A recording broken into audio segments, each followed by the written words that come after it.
So Mark, a huge welcome along to Grant Street Park. How does it feel to get the deal done? I'm delighted. I think, as I said, everybody kind of knows who knows me as well. This is a huge opportunity and something, is, I think when you look back at the career I've had, that I always wanted to play for Clack. It's the reason why I started really playing football. Coming down here, when I was a little boy watching the team, standing in the wine shed, and playing here a couple of friendlies with Cali, and obviously more recently with Bucky Thistle. So yeah, when the opportunity came up to join here, it was, listen, without sounding as cliche it is, but generally it is a dream for me because I grew up from the area. I'm a ferry boy. This club means a lot to me, to my family. My brother had success here, and just now it's been able to pull on this, to wear that badge on my chest now is an absolute honour. So a big Clach fan growing up. Tell us about some of your earliest memories supporting the side. Well, it just comes from standing there, the wine shed. There's people at the football club now working who I used to come to games with. You've got Reece and Sean in the kit room, and stuff like that. It's fantastic to be able to be a part of it. Obviously the double winning season, with my brother being involved as well, my family being there, travelling on the trains to Nairn, getting kicked off the trains on the way to other journeys as well. Things like that where the success was there. But even through the years, obviously the last few years, on the league position hasn't been great, but I've been managed to get to games when I could, especially when I was playing Inverness, Cali, Thistle. So it's just one of those now where, to be able to sort of pull on the top and then coming out here playing, every second Saturday down here at the Ferry San Siro, I'm over the moon. I'm buzzing for it. Yeah. So would you say this has always been an ambition of yours to finish your career here? Yeah, it's, as I said before, I'm very, very lucky the career I've had. I'm not going to complain. From 15 years old to being a professional to, as I said, playing for clubs like Hearts, St Mirren, over in America, Partick Thistle at times, winning a Scottish Cup with Hearts, being a part of squads that would qualify for Europe, playing in the Premiership with St Mirren, Scotland Youth International, with Inverness, the success that we had there. Obviously the last couple of years wasn't so great, but yeah, as I said, when I wanted to play football, the reason I wanted to play football and I wanted to do was to come and play for this club. So 20 years later, I'm fulfilling that dream of mine, and it generally is, as I said, I was like a little boy at Christmas when I first spoke to Grant Monroe about the opportunity, and to finally get it over the line, it's one I can't wait, and to build on. Obviously last year a fantastic season for the football club considering the last few years, but it's always been in place. The infrastructure's been in place. Behind the scenes has changed dramatically. Everybody's going in the right direction. You can see that on the field as well, and if you get things right off the field, success is on the field. Is the easy job. Mm-hmm. So after an impressive year this year, would you agree that the only way is up now?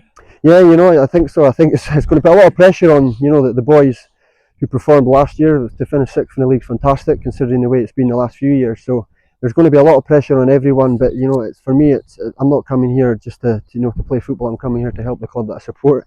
And I've not said that in 20 years of playing this game. So that's the difference. And from sixth, so the target is to hopefully finish above that.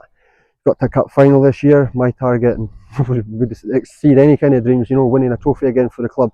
But even in the days where we weren't doing great in the league, we managed to win the Highland League Cup a few years ago and stuff. So there is definitely opportunities for the club to grow, and you're seeing that this year. So myself, and I think everybody involved as well, will keep pushing to put this club back to where it should be. And there's a reason why it's the most successful team in the Highland League, and people look at history, but you've got to do something to create history. And fingers crossed, it's only the start now, and going forward we can emulate the teams in the past and win trophies. Mm-hmm. So the player that you'll be replacing, of course, is Joe Mallon. Did you manage to speak to him before coming in? I gave Joe a message on Saturday morning. So I think Joe's had a fantastic career at this level. He was very, very successful at Brora, and funnily enough, Joe was in full time at Ross County in my first full time year when I was 15. So I worked with Joe. I learnt a lot from Joe Mallon, and you can see that as well. The quality he had, he was no doubtly one of the, arguably, if not the best goalkeeper in the Highland League era that I can remember, and I think anybody watching him would say that as well. I think this year he was fantastic in the games that I had the opportunity to watch, and obviously highlights as well, but even the games against when we played at Bucky. So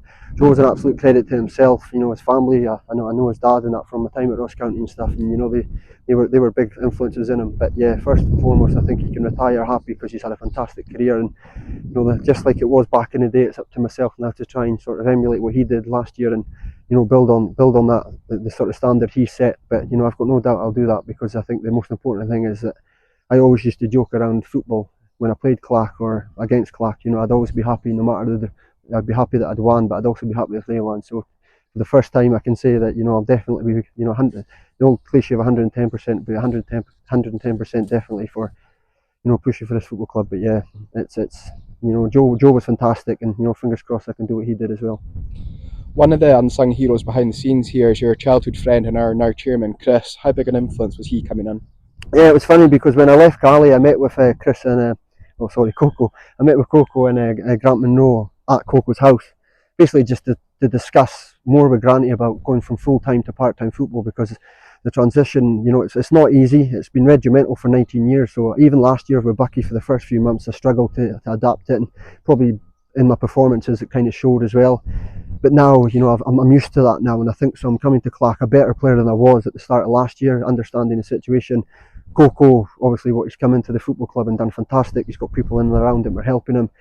Him being a fan like myself, wanting success for this football club like everybody else now involved in the football club, and that's exactly what he wants to bring. And you know, when I spoke to him, you know, ideally last year there might have been an opportunity to do it, but I was a bit late to the show because I had other, you know, options and stuff I wanted to discuss with my family first. And you know, that now that's, you know, that hurdle's jumped now, and I can fully focus on the 100%, and hopefully we can, as I said, emulate the success that we had this year, but go even one better. That's great, Mark. Thank you very much for your time. Cheers, thanks very much. Thank you.